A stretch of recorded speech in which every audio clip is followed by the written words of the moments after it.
You are listening to Did You Hear? Did you hear? The Johnson County Library Podcast. We are coming to you from the Central Resource Library in Overland Park, Kansas. This is your Library Insider. Are you interested in your home's history? Or maybe you're looking to buy a home and want to know more about it, like, is it haunted? We can help you find out. We've brought in 3 different experts with unique perspectives to talk about the resources we have to help you. But first, it's your weekly word. Crapulent, relating to drinking of alcohol or drunkenness.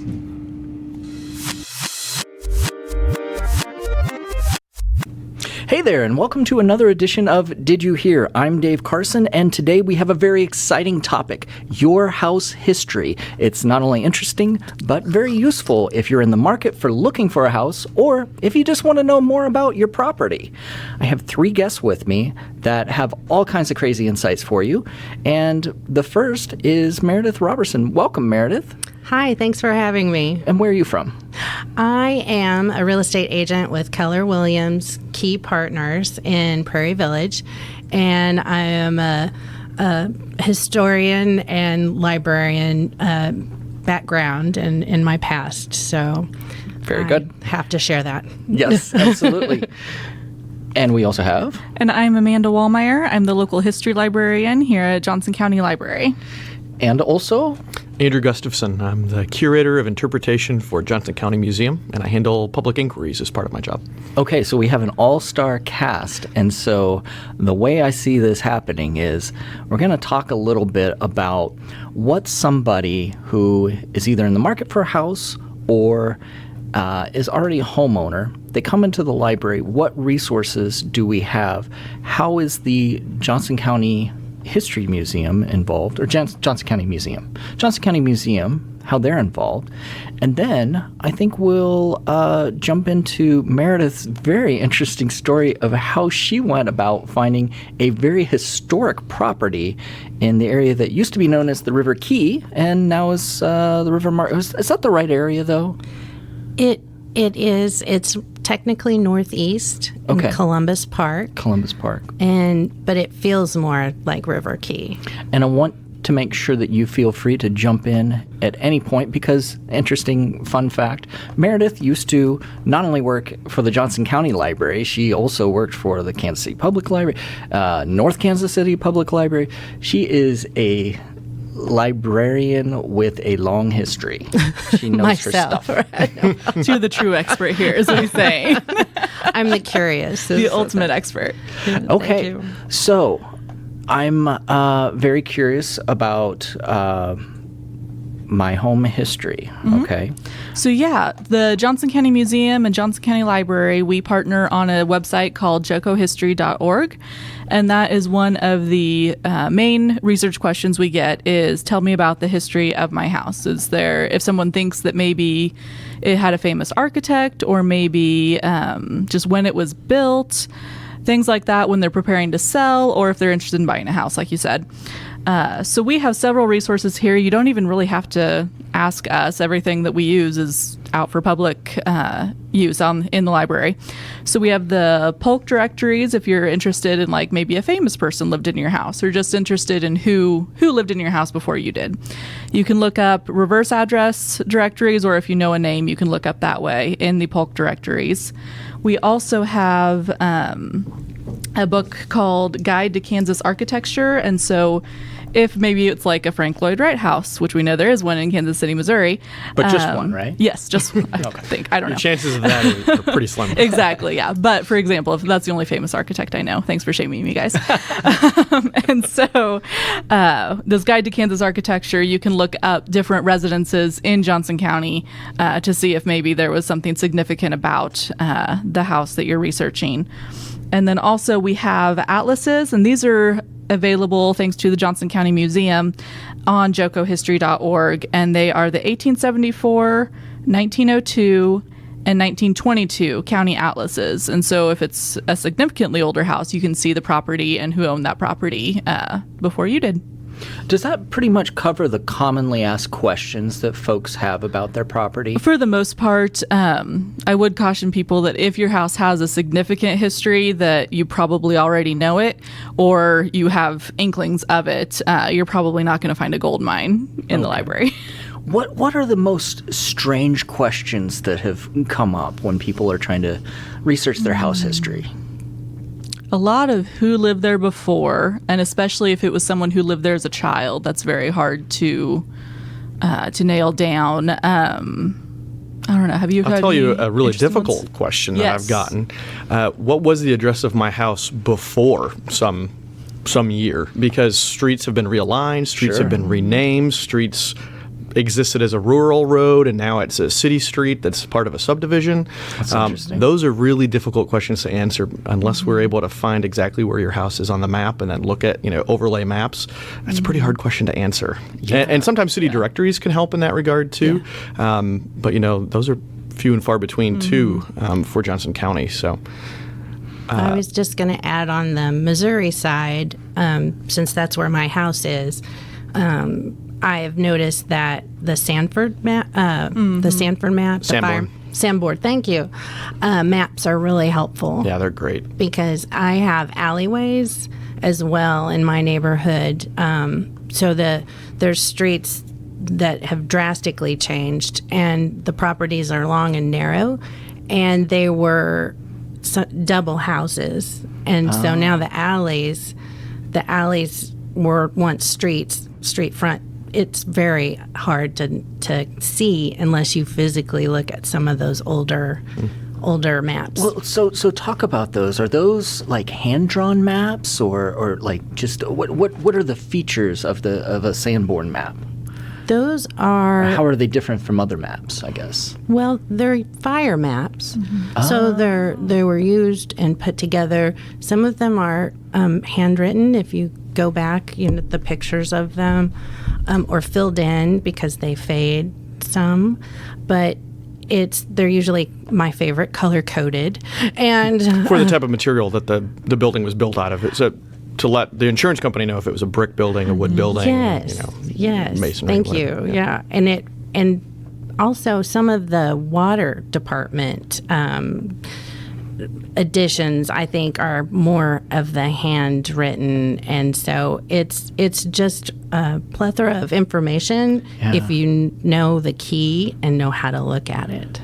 Interesting. And so I think if people were putting together resources today, with hindsight, being helpful, it would be ideal, but they were making it up as they were going along, right? And so do you feel like that's part of the struggle, that it seems like the resources are sometimes less than ideal to help people find? Yeah. Like the atlases, there's many, many years between 1874 and 1902 that things changed during that time. Also, the county it's called AIMS, AIMS, and if automated mapping, automated information mapping system. I looked up today what it meant because I've never known. Right?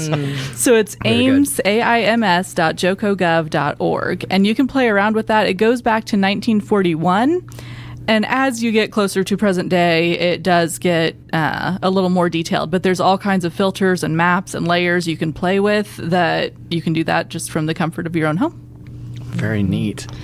Yeah, that's great. So I would say when people ask the Johnson County Museum, they're typically emailing me questions. So our museum has a few resources that I can get into a little bit later. But the one thing, in addition to AIMS, because it only goes back so far for the digitized records, I direct people to RTA, Records and Tax Administration in Olathe, in the admin building there, the county building. They have every abstract for the county. Well, I don't know about every. I'm sure there are holes in their collection as well. But most of the abstracts for properties, and it's not houses. You're not going to be looking at your house information. You'll be looking at your property information, which can be a little bit different, but it'll go all the way back to the President of the United States granted the land for Johnson County to the Shawnee Native Americans, all the way up through present day. And sometimes you can find some little gems in there. There's a lot of times there are divorce records in there because of property is involved. You may find deed restrictions in there, different things that maybe are still enforced or were enforced about setbacks, or if you can have animals on the property, or what color your house can be. And sometimes you'll find racial covenants in neighborhoods in Johnson County, who can live in a particular neighborhood. Right. And so that's all really interesting and really important information to the history of the county. And it tells you so much about the neighborhood you're living in. Absolutely. So what other resources does the museum have? Sure. So the Johnson County Museum, in our collection, we have a sampling of abstracts, about 900 of them from across the county, from different subdivisions and different developments, so that we can have a history of housing and developments in Johnson County. We may not have your exact house, of course, but it's worth asking. The other thing in our collection, we have over 10,000 images, photographs that were taken for what was called a Final Historic Resources Survey. We have bound versions in the museum that you can come and see if you set up a research. Like a census for houses? But But with photography? It was a project with the Kansas State Historical Society, and funding through Johnson County Heritage Trust Fund. Took place from 1991 to 2008, and the museum oversaw this. They went out and did sort of a survey of all the historic structures in the county. For what purpose, Andrew? Well, so that's a good question. So it says within here, the purpose of the survey was to identify Johnson County's historic architectural resources. The survey and resulting data will provide a basis for comprehensive preservation planning and for education about the county's historic resources. Neat. Yeah, and so it breaks it down by township or city, areas of the county, and you can see they further broke down those properties into 4 categories: pre-white settlement, early white settlement, early suburbanization, and post-World War II housing boom. So you can see the tallies for each area. Yeah. And then our photographs, of course, they're all mostly from the 1990s, so they're not historic necessarily yet, but they may be a good indicator of what your home looked like, at this point 30 years ago. So. Well, did that help in preserving some of these, great old homes with wonderful architecture? I hope so, and I think so. I don't know any details offhand, I guess, to answer that question, but certainly people are aware of this report. And for example, with the new courthouse in Olathe, they contacted the museum to do a little research on the properties that were there that were going to be raised to be able to build the new courthouse, and we were able to pull some information from this. And we also echo the Kansas State Historical Society has records, houses that are on registers and things. You can view those on our website. So we do have some more information on very historic properties that are on a register. But very good. And then I do want to mention too, the other thing that I do a lot is just a simple Google search or within a newspaper. This is great. You can Google, search within old newspapers for Kansas City or Johnson County. We have several on Joko History. Mm-hmm. The Squire is on there. If you Google or search, I just sort of use that as synonymous to search nowadays. If you search for your home address, you may be surprised what you find. My house in Kansas City, Missouri had a fire. There was a city manager's son lived there. They hosted certain parties at certain times, and I don't have a very pretentious house. It's pretty simple, 4-square plan. So you might be surprised what you can find about your home through those types of searches.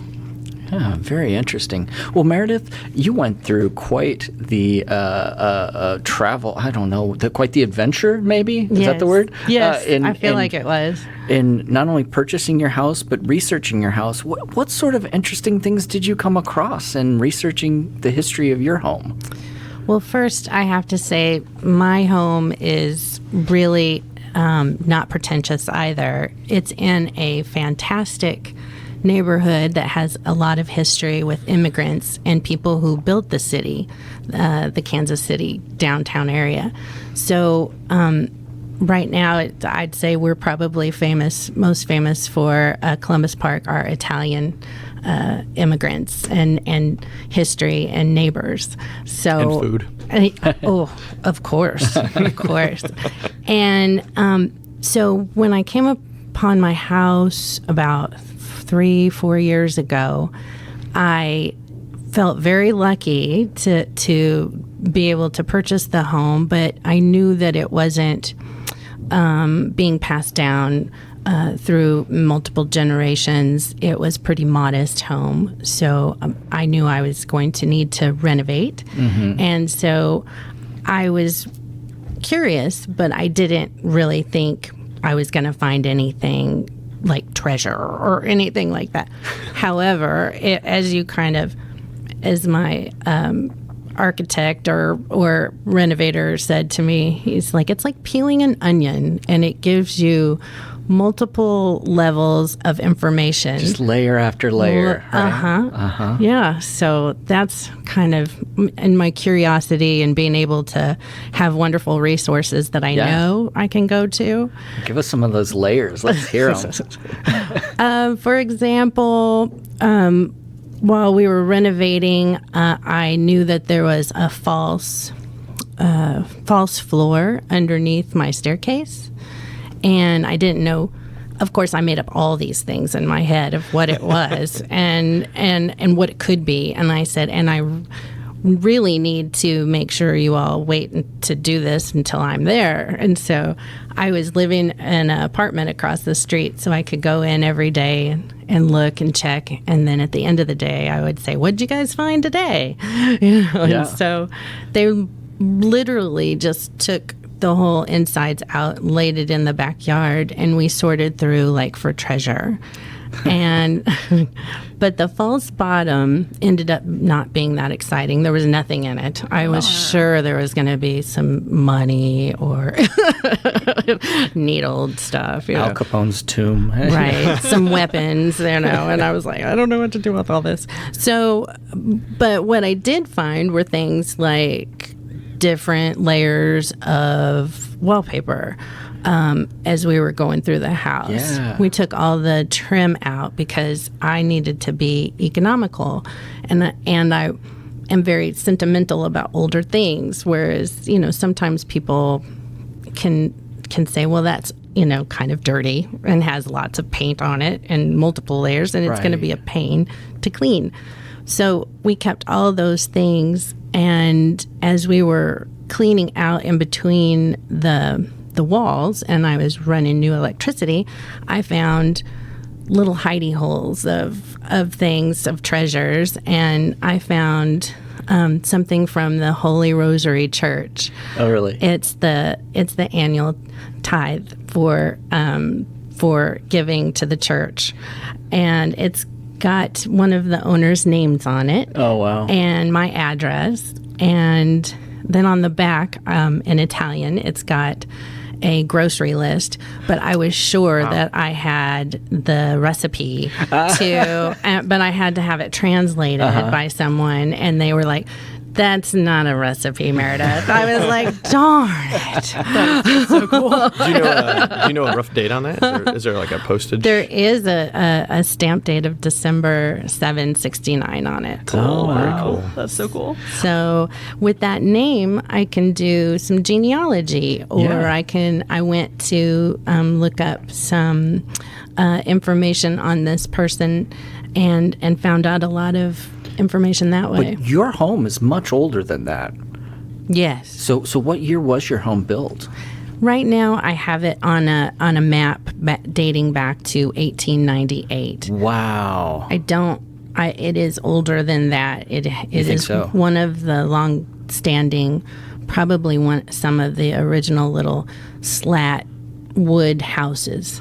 Well, so if you were to come into the Johnson County Library or any library in Missouri, how could someone help you find even, are there records or is that just that's as good as it's going to get? It's been very challenging. Yeah. But some of the things that I did find along the way that were helpful were materials that were used in the home to build the home. So things like, I call it a tall, tiny house, but the house is like 700 square feet long on each floor, mostly. Each floor is a different height, and you can tell that it has had several additions. So each addition, the material or the style or things can help me determine Sure. where it started first. As something as small as a nail, just the style of nails that they use. When I would go in, one of my favorite days was when they showed me all the hand forged iron nails that had come out, and of the boards, and some that they were like, this is, you know what this means? This dates back to, and I was like, no, I have no idea. So just having those conversations with people who are trades in the trade, that gave me tools to then turn around and come to the library and look into those types of those years and the tools and the trade. Oh, that's interesting. Have you, Amanda? Have you had anyone like Meredith come in with nails and things like Sadly, that? no. That would be amazing. What about you, Andrew? We get people coming into the museum a lot with things, for either to find information about them or, to donate to the museum, which we have a process for that, and we need to contact our curator of collections and set up an appointment for that. We can't just take your donations, but interesting things always. Yeah. Well, Meredith, did you find any other interesting things? And more importantly, did you find anything that was museum worthy? Oh, well, actually, I think that's museum worthy, but Absolutely. Oh, well, I think it's all museum worthy. Yeah. I'm like in my little house museum worthy. But I did also find something that was interesting to the neighborhood as well, which is just like a Christmas card from the merchants. It's from the officers and directors and employees of the Merchants Produce Bank, and it has an address of 6th and Walnut. So it also gave me a piece of history to the neighborhood and how it grew. Wow. And it's just little things that I found in there. Okay, so those are some really interesting treasures. But those are all things that you found on your own. What other things have you found out about your house from other resources? So besides the physical items that I found in the walls, some of the knowledge that I had of the area, talking to my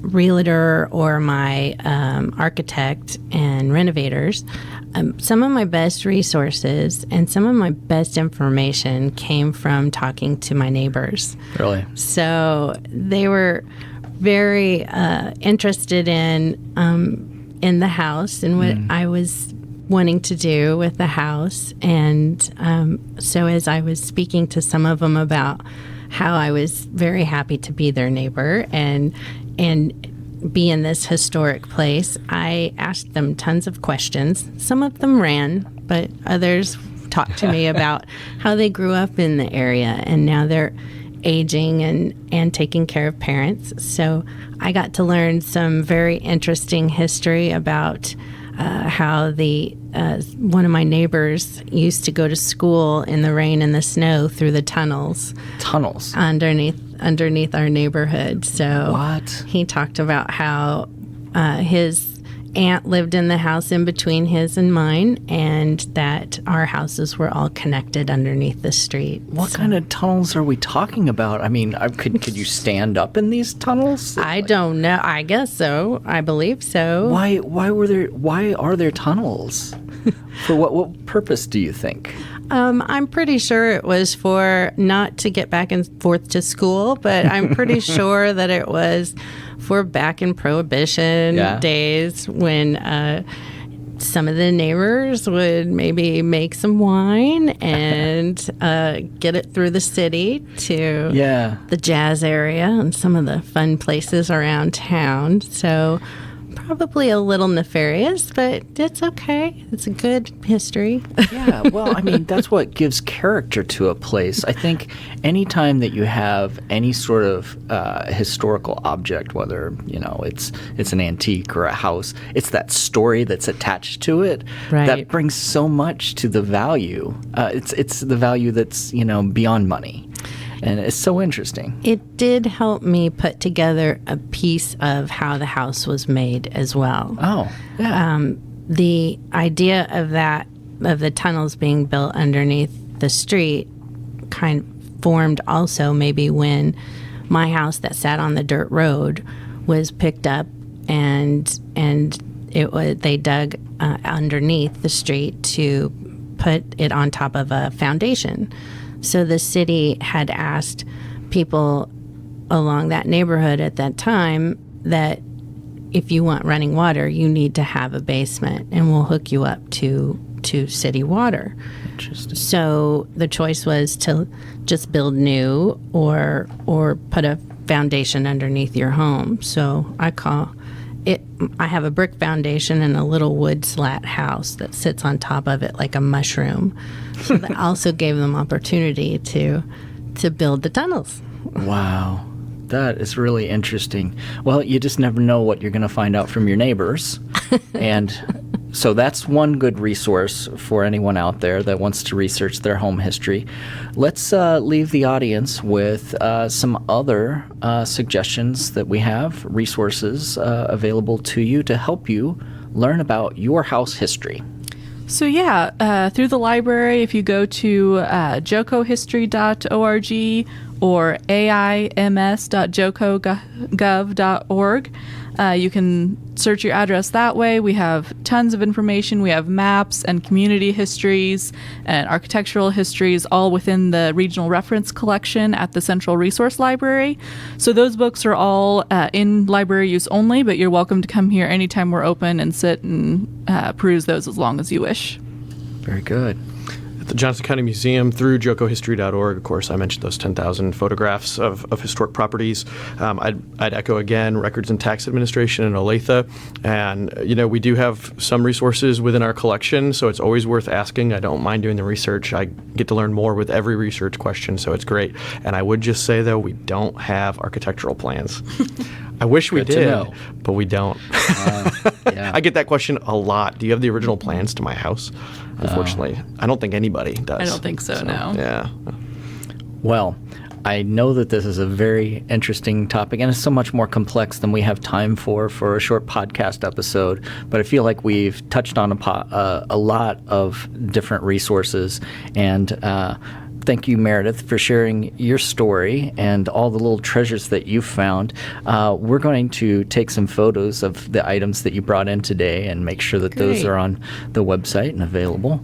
And thank you all so much for coming. Thanks for having us. Thank you very much.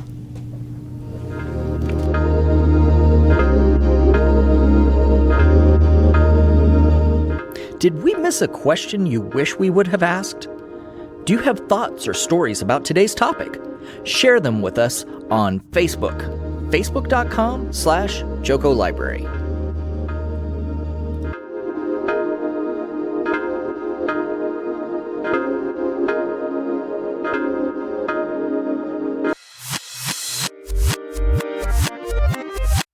And now, our writer's quote of the day. Hello, this is Igor. I must make this quick because my master is away. I have 3 author quotes from the only author that matters, Stephen King. The first quote is, "Books are a uniquely portable magic." Number 2, "Monsters are real and ghosts are real too. They live inside us and sometimes they win." Author quote number 3, "Either get busy living or get busy dying." Happy Halloween. We leave you with sounds from one of our locations. It's your audio minute we call Library Zen.